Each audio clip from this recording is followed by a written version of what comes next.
Today we find ourselves in Piraeus, the port city of Athens. But I invite us to imagine ourselves in heaven with Saint Pantaleimon, for whom this church is named. We may also be with another saint with a similar name, Saint Pantaleon, though they may be the same saint. Not clear from church history. So far we have one or maybe two companions. His Greek name, their Greek names mean all compassionate. Oddly enough, it was a Greek source in Athens that told me that the church was named for Saint Pantaleimon. But Google Maps label it as the Church of the Holy Dionysus, another saint of the early church. Oddly enough, again, the internet has surprisingly little information on this church. Saint Dionysus is one saint, one more saint, or a couple of saints, there being multiple Saints Dionysus. So let's suppose that Saint Dionysus is with us too in heaven, making how many of us? You, I, and one or two of them named Pantaleimon or Pantaleon, plus one or more named Dionysus. Before we interview our host saints, let's offer a little background. There is little evidence that Pantaleimon or Pantaleon existed. He or they were said to be a physician who was martyred in 305 AD.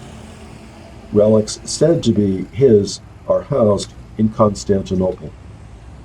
Churches dedicated to him are found throughout Europe, including one in the Byzantine style in central Athens, the largest such church in Greece. Saint Dionysus is a title given to a number of people in the early centuries, and they are often confused with one another. Let me add that the Roman Catholic Cathedral in Athens is named for him, or them. In any event, here we are in heaven, we as visitors received by these saints. We must not think, though, that our being in the company of saints is something new.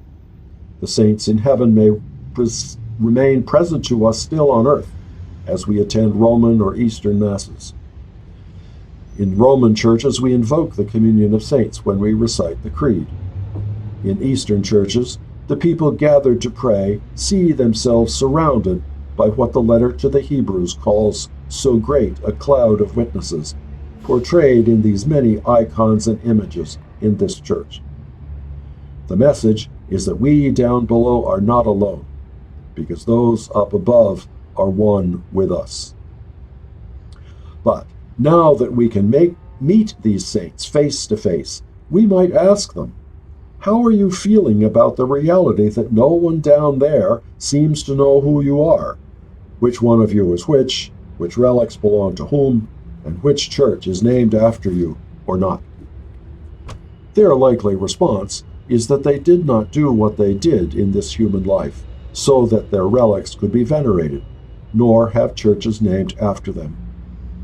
True, we might respond, but if you are to be remembered, do you not want to be remembered for who you were and what you did? They would probably respond as they did before. They did not do this for the notoriety. And then they, being saints, might offer us an insight we need to know. The living are poor judges of their contemporaries. It remains for future generations to perceive the deeper truth, if that truth is to be perceived and remembered. They might point us to Tchaikovsky, who died thinking that his ballet Swan Lake was a failure, and that the Nutcracker was only an average ballet. Or to Willis Carrier, who today receives no public recognition, though he was the primary inventor of air conditioning, without which we could hardly live.